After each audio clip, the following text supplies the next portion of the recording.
Good afternoon, ladies and gentlemen, and welcome back to the Emirates Arabian Horse Society presentation. And I am carrying on the second part of the preparation and judging of horses and horse training and evaluation. This presentation is put together to illustrate what a judge is looking for in show presentation and how you can help the judges to see your horses at their best, remembering that there's no such thing as the perfect horse, but this is what we are all aiming for in the show ring. And we will quickly go through what we covered the other day and then move on to the final little bit. So the important thing is to plan in advance. If you're going to show your horses, you must plan well in advance. At the first show, the first thing to realize is that the time allowed for the judges is actually very short. They have very limited time. 3 minutes it works out per horse in a class, including the walk round and the individual presentation. So it's essential to get the horse ready well in advance. You must prepare in advance, and the horse goes into the ring with the least possible fuss, and it's on show from the moment it steps inside the ring. And this means very good training and good conditioning. السلام عليكم. اليوم نكمل ما سبق، وأهم شيء أن نعرف كيف نعرض الخيل، لأن التحكيم يدوم 3 دقائق، فلا بد أن نختار الخيل في أحسن المظهر المثالي الذي يفتش عنه الحكام. As you can see from the slide, I put a few points up here. So apart from making sure you plan well in advance, the reasons are you must not have the horse too fat or too thin or without good muscles. And all those things can negatively affect the impression that the judge gets when you go into the ring. You need to plan which shows you'll attend, and you must not show your horses too frequently or they will get bored or they will turn sour, especially young horses. And you need to select a trainer you can trust to do the best for your stable and who will treat the horses kindly and be honest with you about their potential. And if he's not a full-time employee, then he must give your stable staff a good program to work to, because that again is essential. And ideally you want him to come back and check up that things are going well as the training progresses, not just arriving the day before the show and hoping everything will be all right. فلا بد لنا أن نختار الخيل التي نريد أن نعرضها حسب المسابقات، والاهتمام أولاً من السمنة المفرطة أو النحافة، لأنها قد تؤثر على الخيل. ثانياً عدم اللجوء إلى عرض الخيول الصغار السن لإبقائها في وضعية جاهزية كبرى. اختيار المدرب لكي يعطي أكثر شيء أو يبين أو يبرز أكثر شيء للخيول ما يبغاها الحكم. إذا كان عندك مدرب، أهم شيء مدرب مو معك، يعني مو ملتزم وياك، بس لازم مراقبته لكي يعطي كل الأوامر إلى السياسة اللي عندك والمساعدين. A horse that's too thin or too fat or lacking in muscle tone is always going to be at a disadvantage. As you can see here, the conformation of the chestnut colt, you can see all his bones, and we would not expect to see this in the show horse. On the other hand, the grey mare is unhealthily fat and a prime candidate for laminitis, and we all know how expensive it can be or fatal it can be for a horse to have laminitis. She's got the crest of a stallion, and rolls of fat over the withers and croup. She looks very masculine and could well do with considerably less kilos. هنا أهمية السمنة. على اليمين نرى الخيل الأشقر عنده نحافة مفرطة تضيع كل الخصائص داخل الخيل العربية المحبوبة في مسابقات الجمال. بالعكس الفرس على اليمين الزرقاء كثيرة السمنة فذهبت عنها الأنوثة وظهرت أنها أكثر ذات ذكورية أكثر. فهنا السمنة قد أثرت على تحكيم الخيل. Sorry. And this cannot be sorted out overnight. Each horse must have a plan and a program for the season. I can't stress this enough. And your horse needs to be feeling at its best when it goes into the ring. So it mustn't be tired, it mustn't be shut up for too long so that it's explosive. A good trainer or hander will help you with this and help train the staff. Horses will always perform better for people they know and trust. And remember, young horses who go out too often will turn sour. Don't forget, for the long-term good and development of the horse, especially youngsters, they must have plenty of paddock time and a good firm surface and company to be socialized. Horses are herd animals designed to be moving and eating most of the time. And if they're shut up in stables, apart from the mental stress, they become prone to diseases such as colic and laminitis. And they will not develop muscles properly, bones will not become dense, legs need to be used to strengthen, and the chest to open to give heart and lung space. And in the very highly competitive world of the show today, small weaknesses and small details make the difference of half a point, which could cost you a final place in the lineup. الخيل وجد للرياضة، فاعتماد التربية لابد من مساحات كبرى وتجنب المكوث زيادة في الاسطبلات خاصة للمواليد وصغار السن. كثرة الوقوف في الاسطبلات قد تؤثر على حياته الصحية فتكثر عليه مشاكل كثيرة. وأهم شيء أن نكون قريبين من الخيل للتعرف، والقرابة تؤثر على تجهيزهم في العروض الجمال. فكثيرا ما صغار الأشياء قد تؤثر على كماليات الخيل في التحكيم. Methods of showing and judging systems have changed a lot over the years, and just you can see this picture here of 3 20th century British national champions and 3 21st century world champions. And we must be aware, and certainly in the West, shows and what we do in all equestrian matters is coming under very close scrutiny by animal rights groups, especially in our world and the racing world and the endurance world, and we should take note. Cruelty should never be accepted, either in training or in presentation, and as I'm sure people here will know, Prophet Muhammad, peace be upon him, had many sayings to protect and respect horses, and many of these are being overlooked these days.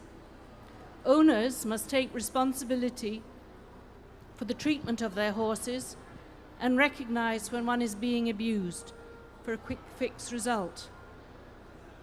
The Arabian horse is one you should be able to trust with your children, and if it isn't, you must question why. Is it something in the pedigree that needs to be considered, or has the horse been abused? Neither is acceptable. هنا بنلاحظ تطور الخيل. هنا في القرن العشرين عندنا نوعية من الخيول مختلفة كثيرا على الخيول المعروضة في القرن الواحد وعشرين. بما أنها عربية فلا نشك في سلالتها، لكن التحكيم وقراءة الخيل في منظومه واستعماله قد يؤثر على الشكل الطبيعي للخيل العربية الأصيلة.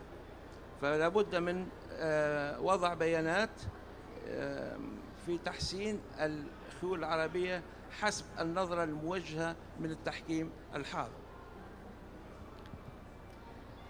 So to the arena, the entrance into the ring and the first impression shown to the judge is of the greatest importance. This is where the judges are going to start to make their first idea of a lineup. The judge is looking for a balanced picture, a horse with good proportions, one that shows presence and quality, and it should, if it's male, it should look masculine, and if it's female, it should look feminine. A good walk is also, this is the only time that the judge will actually properly see the horse walking.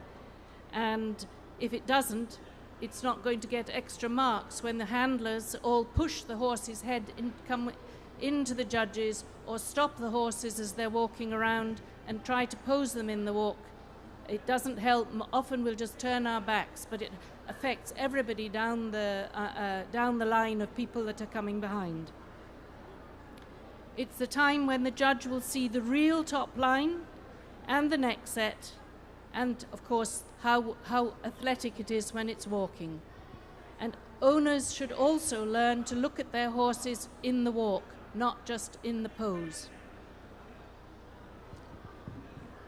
هنا ندخل في الشغل الصح وبداية التحكيم، وأهم شيء هي النظرة الأولى وخاصة في الوولك.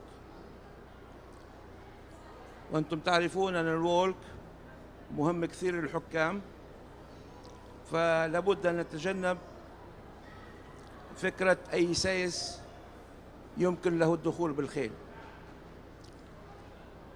لأنه النظرة الأولى قد تؤثر على الخيل في حد ذاته.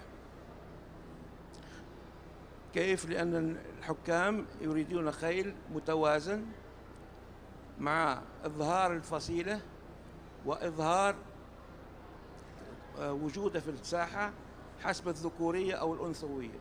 فما دخل الخيل الأنثى غير دخل الذكر. الحركة الجيدة، المشي الجيد يعطي قيمة كبيرة للمهر أو الفرس أو الذكر. الخيل نتجنب أن نكون قريب من الحكام لأنه قد يؤثر على النتائج ويعطي نتائج سلبية، لأن الحكم يبحث عن الجسم وعن الرقبة وعن الرأس،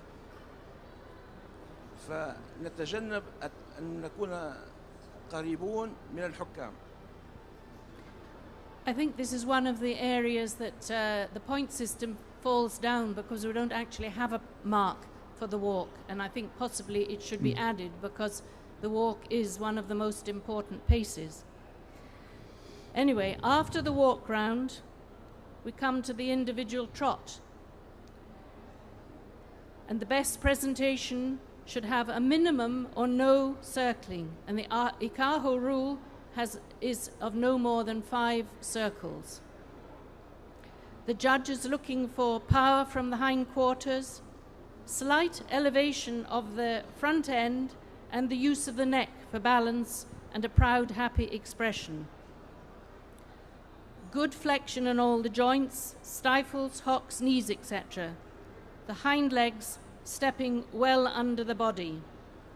And you can see in both these slides that these two mares are really powering, powering from behind.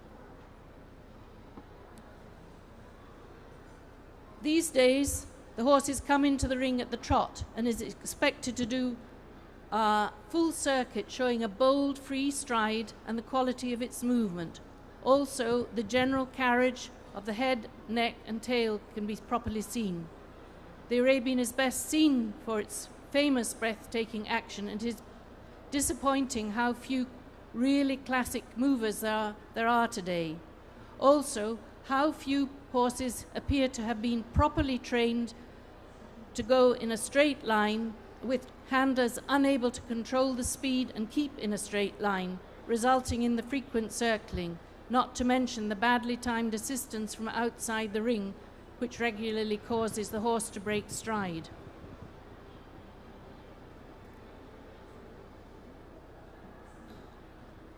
compare these two pictures. On the right is a filly trotting straight, using her hocks with a handler well placed and in control. The judge can see everything needed to give a good score. On the other hand, the left-hand picture shows the handler far behind the horse, whose neck is bent round, losing any shape, and the back is hollowed. The stride is not even quite even. He's probably even slightly lame in the way the position of the hind legs, the pairs of legs are raised. And regardless of which is better, the better mover at home, which one here is going to receive the best marks? هنا أهمية الحركة الخبم أن لابد من أن نقدم الخيل مع العارض في حركة جيدة، أن نبتعد عن الدوران، لهذا يدل على أن الخيل غير مدرب. حركة العارض مع حركة الخيل لازم تكون متناسقة. مكان العارض حين الركض له أهمية كبيرة.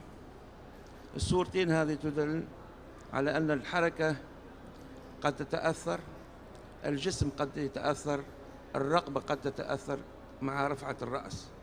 فالأول يركض جنبا لجنب، فهناك المد واضح في الحركة، الجسم واضح، الرقبة مع الرأس. أما في المثال الثاني نجد العارض وراء الخيل لأنه ما وجد صاحبه، فراحت عنه كل المميزات أو الأشياء التي تؤثر في التحكيم، فيمكن نخسر نقاط من عدم اهتمام العارض بالمجهود الذي يحتم عليه القيام به.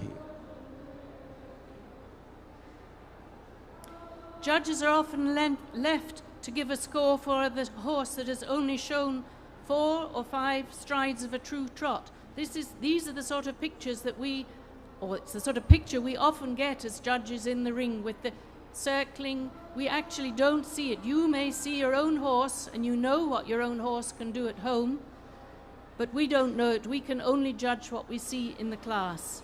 And I again suggest that trainers need to do much more training to make their horses trot properly.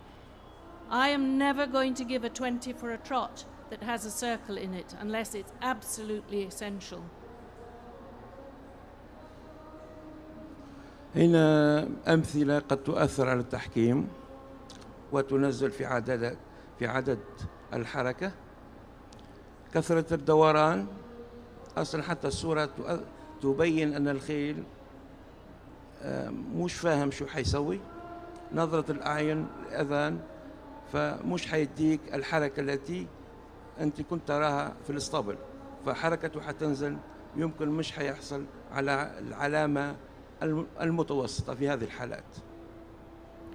And there's seldom any benefit from a handler coming rushing into the ring at a flat run, and I would ask your handlers not to do this.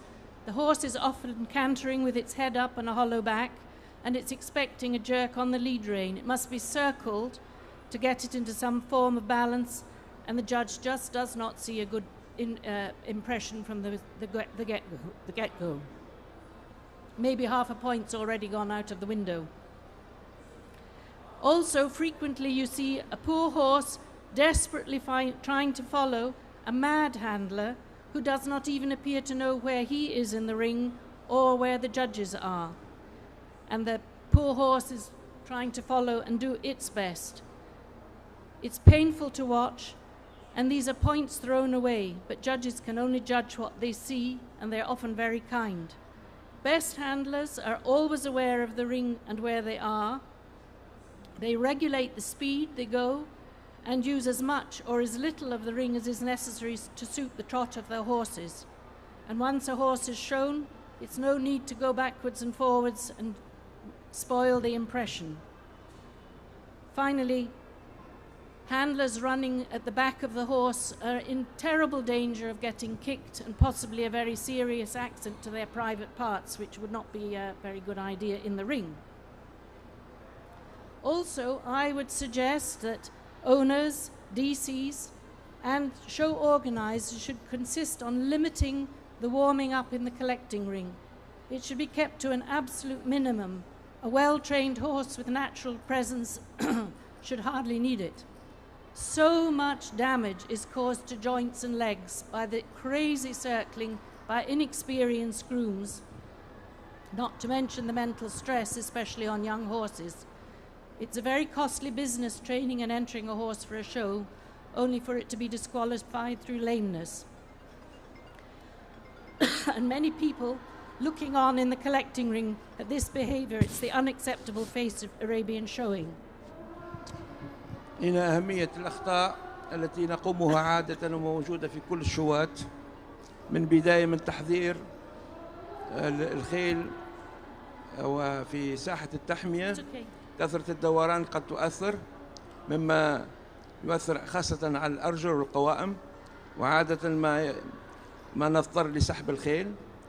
كثرة الدوران وكثرة الحس الذي يقوم به العراض قد يؤثر كذلك على التحكيم.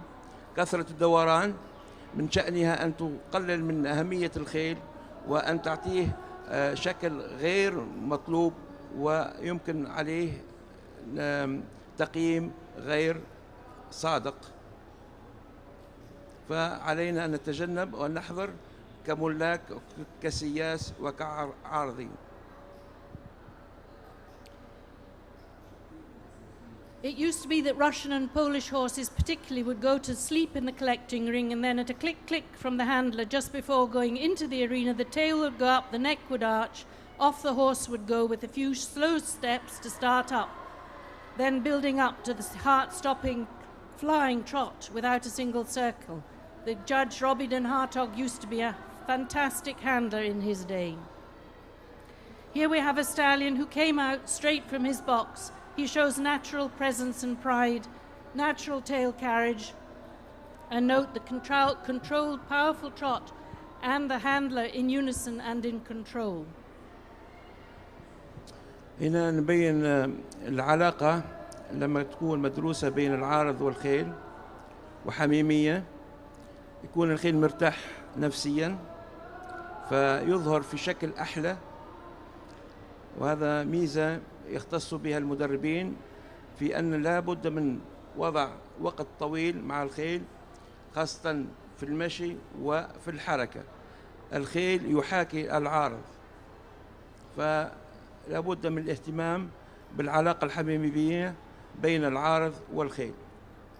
Horses really like to learn and can be taught if time is taken, and vital points can be lost or gained by the amount your trainer trains the horse to trot.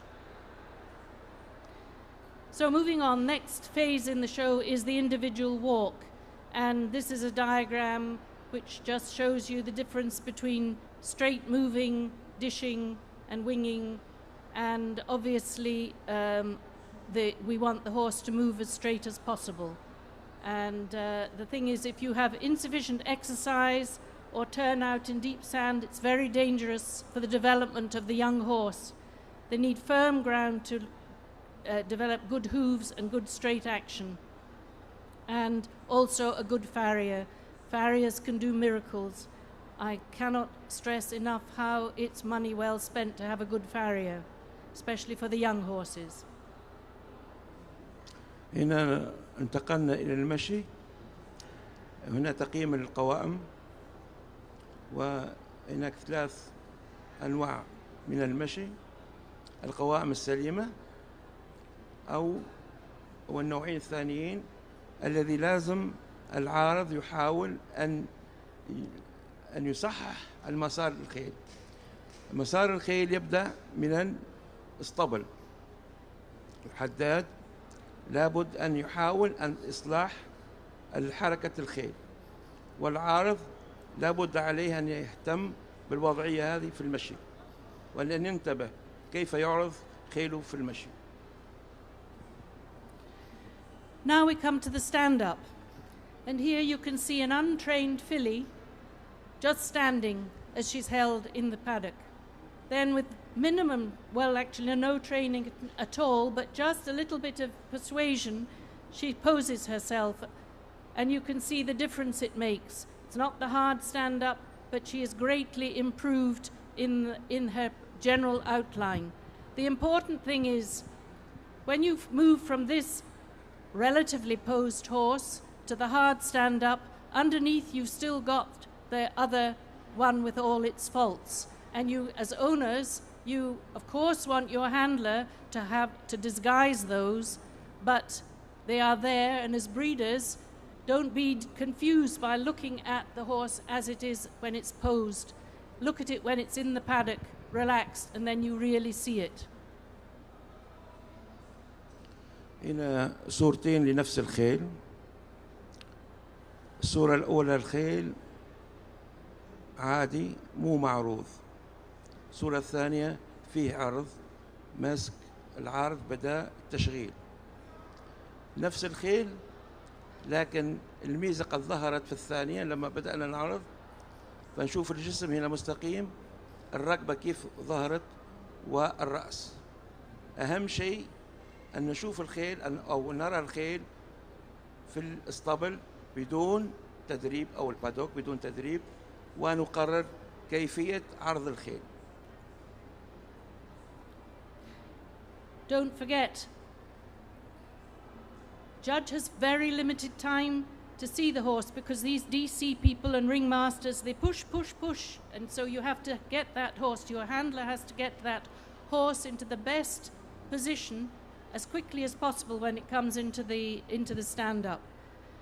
And this is just a few quick we look at these pictures. If you look at the one on the nearest me, the horse is standing in a pretty good position for assessing his conformation. The next one is too often similar to what we see with the horse's head stuck up in the air. The judge is going to have to look up at its nostrils, its eye has rolled back, you don't see the size of the eye, and the back is starting to hollow. Whereas the far away one, the neck is shrunk back, the horse is nervous of the handler and is pulled back, and he does have under muscle, and now I can see it, even though in 2 seconds maybe he's going to be reposed. So your handler is crucial to getting the best pose to hide the faults. إلى أهمية العرض، الوقت قصير دقيقتين، نرى 3 صور لنفس الخيل، المسك ثم الاعتدال في النهاية. في الاعتدال نرى أن الرأس مرفوع كثير، فبانت كل الركبة، كل خصائص الركبة قد راحت، وهذا مهم كثير للعراض أن يهتمون بالعرض.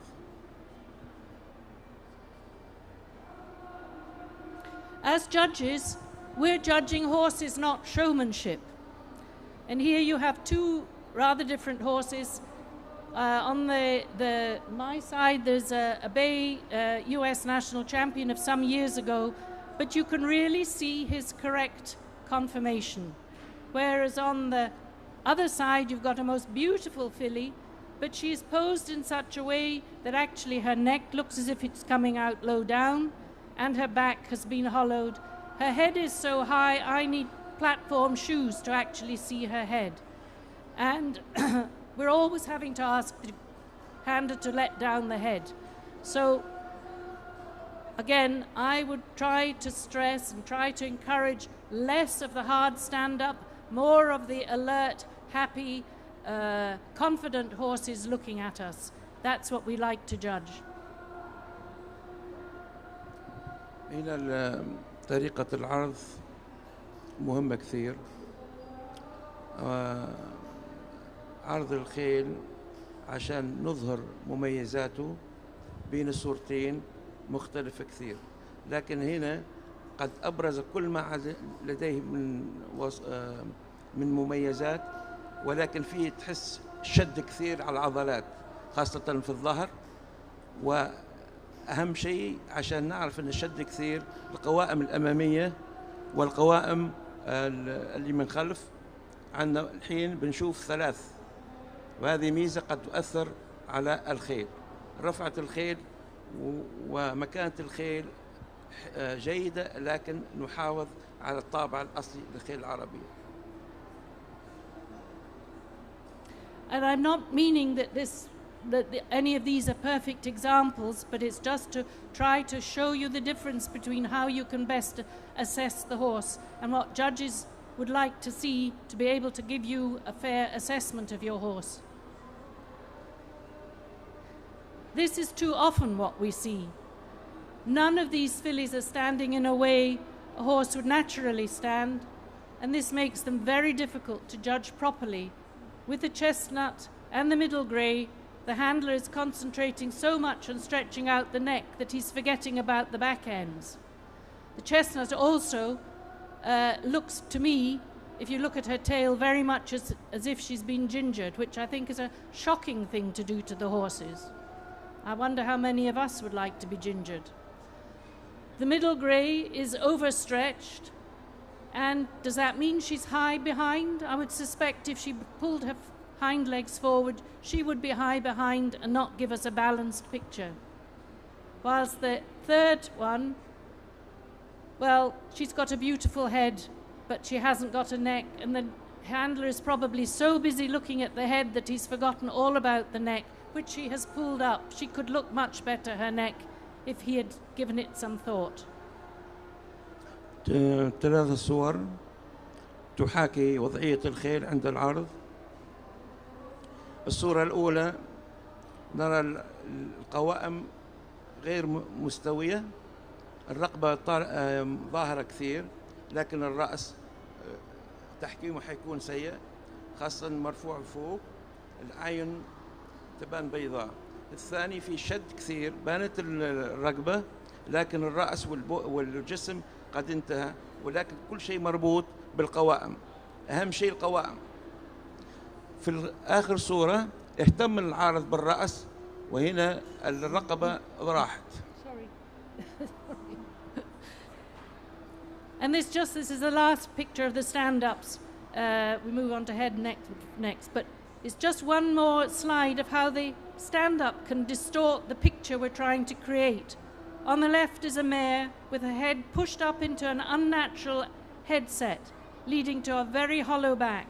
And if you look at her head, you can see that she wants to see what's going on, so she rolls her eyes, and it's a most unattractive picture we, the judges, are presented with. And by contrast, the other mare shows a beautiful top line and a beautifully shaped neck, and incidentally, she was eventually a world champion. نفس الأخطاء. الصورة الأولى الرأس مرفوع كثير، الخيل متشنج لأنه لازم يريد أن يعرف ماذا يريد منه العارض، فالأعين قد نظرة الخيل اللي تحت صار عندها بياض. في الثانية الخيل مرتاحة، ستاند يعني، والجسم في أحسن شيء، كذلك الرأس والأذن.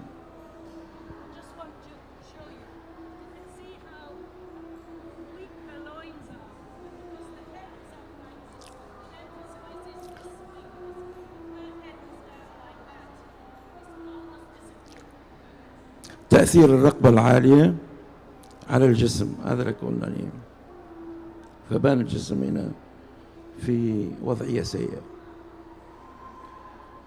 Heads and necks. This, of course, is the most important, probably the biggest part that we look at in the Arabian horse, one of the most important identifying features of the modern show horse. You will see here that the 3 horses, all of them with their heads stuck up in the air, they've all rolled their eyes, and they're all trying to do their best, but their ears have gone out because they're trying to see. But particularly look at the grey, all of them have got beautiful heads. I'm not criticizing the heads at all, or even probably the necks, but the way this grey horse has been stood up, you can see what a bad bulging muscles he has underneath his head, on the underside of his neck, and you can see also he looks quite thick through the throat latch. رفعة الرأس هنا قد تؤثر على الأعين، فبان البياض، وعادة كأنها صغيرة. كذلك أثرت على الرقبة في آخر صورة، فمستحسن أن تتجنب هذه الوضعية. Excuse me. I think thinking of the handler class the other day, we did notice many of the handlers, they were very busy, they tried very hard, they were so busy trying to present the head and neck, they did forget about the back ends and the legs and all this sort of thing. So it's the whole horse we're judging, not just the head and neck. And just one small point is that there is always talk of splitting the head from the neck for the scores. And I must say, if you're a rider, you're going to be much happier to have a horse with a really good neck than an outstandingly beautiful head. So necks are very, very important. So we must not forget our necks. التركيز على الرأس والرقبة قد يؤثر في التحكيم ويتجنب العارض أو ينسى أو يتجاهل الجسم، ولهذا عادة لما يكون الرأس جميل ووضعية الخيل قد تؤثر على الرقبة. في عدة بطولات لازم أن نعطي عدد للرأس وعدد للرقبة عشان نتجنب إزالة أو إعطاء قيمة غير مثالية في التحكيم لأي خيل. Now another judge's plea for the use of makeup, which might actually be costing you a half or even a point. And that is clipping and makeup. And I would put in a huge plea to stop the extreme clipping around the eye and muzzle with the heavy shining blacking that's used. It may be very good for photography, fully accept that, but it does little for the horse in the ring. I and many other judges may well deduct a half point if we see excessive black and shininess on the head. It also spoils it gives an optical illusion about how narrow or how broad is the head from the front. And if you look at these four pictures, the mare nearest me has no makeup.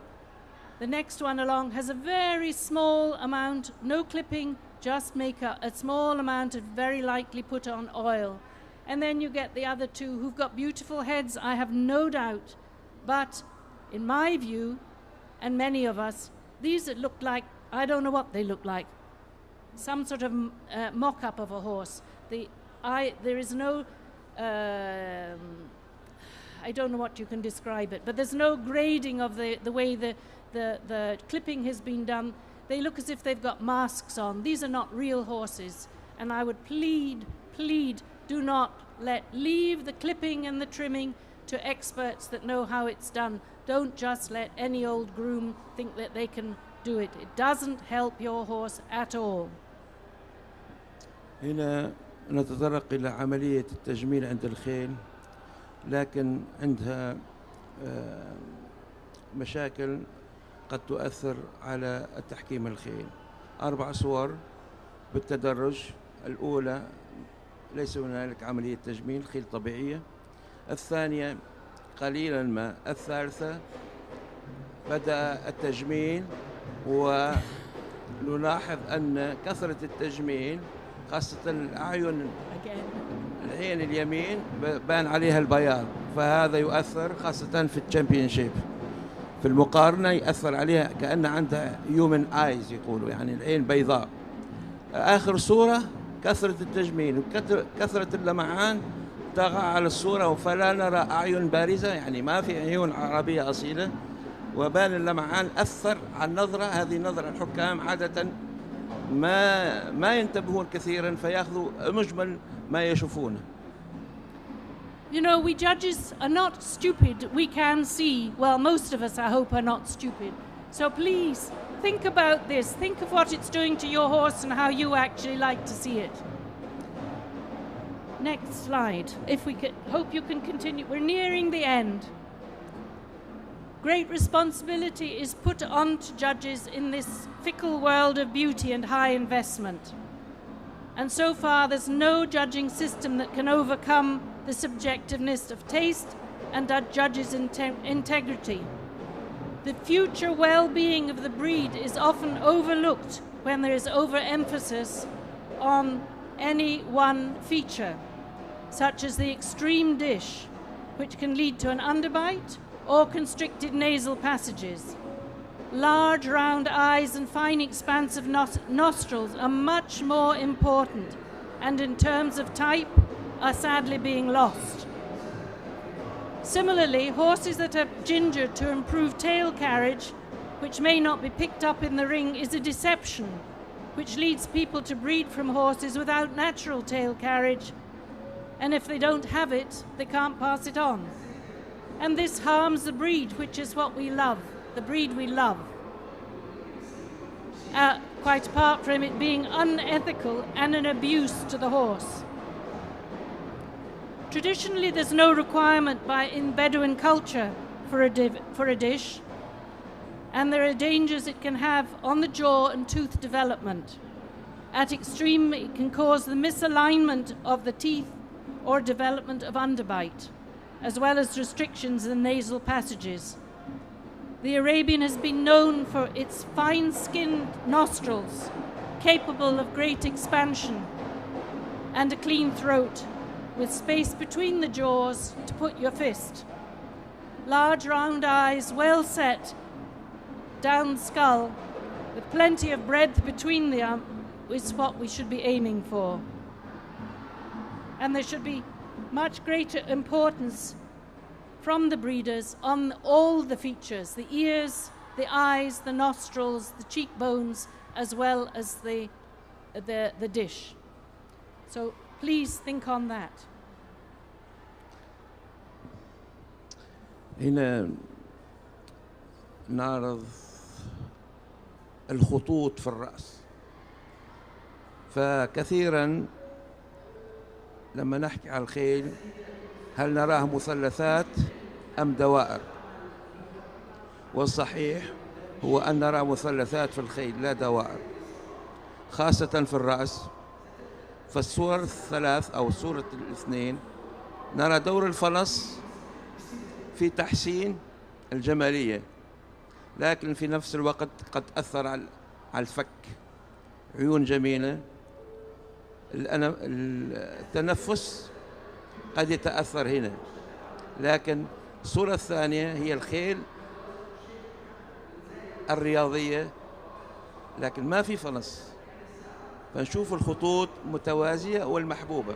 في الثانية قد أثر على الفك، وما نراه اليوم في قانون الإيكاهو. You can see what has happened here. Instead of being a straight line for the jaw, it ends up, and this is what is ending up giving you the overbite.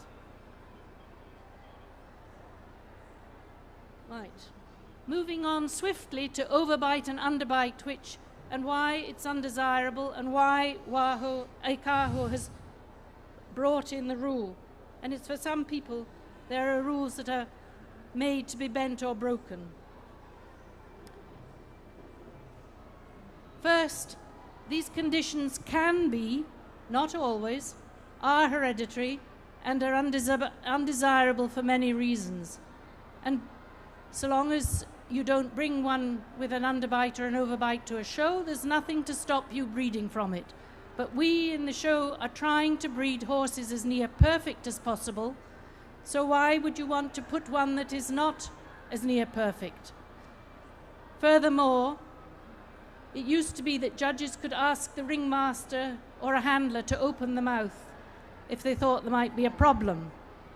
We consider nowadays this is inappropriate because the audience cannot see what the judges may see. But with social media, within minutes it's gone round the world and the horse may be condemned for something it doesn't have. Then we thought maybe it should be left to the DCs to do it, but they're already very busy. And anyway, why should you bring a horse that the DCs are going to eliminate before it's even got into the ring? It's much better that it stays at home, you love it, you do what you like with it, try to breed it better so that it doesn't have this problem. And I know that there are things that you can do as young horses to stop this, and it's maybe worth considering. But first of all, nutrition comes into play. Where you feed the horse, horses should feed from the ground, not from a manger. because it all affects the development of the head and the muscles of the chewing. Also, the amount horses are designed to eat 24 hours a day. And if they're not, if you're only giving them one small feed every now and again, they don't use their mouths properly. So this also can affect the way the mouth develops. So I hope you will support and happily support ECAHO in this rule. We didn't want to bring it in, but it became crucial after some of the things that have happened in Europe in the past year or so on this particular point. It has nothing to do, I've heard that people are saying, oh, the next thing is you will bring in a rule for wry tail or white round the eye. Absolutely not. This is something that seriously affects the well-being of the horse in the long run if it can't eat properly, and actually if it's too serious you can't even put a bit properly in its mouth. So please pay attention to that. الحين نتطرق إلى يعني قانون الإيكاهو الجديد حول هذا الأندر بايت والأوفر بايت، يعني مشاكل الفك هي موجودة من زمان وشارك كثير خيول، لكن هذه الفترة انزاد العدد لأن هذا الخلل ذو طابع جيني، فقررت الإيكاهو عدم مشاركة الخيول التي عندها هذا المشكل في الفك، وهو ما يؤثر على نموها وعلى تأثيرها حتى في التوليد، فنتجنب استعمالها في التوليد.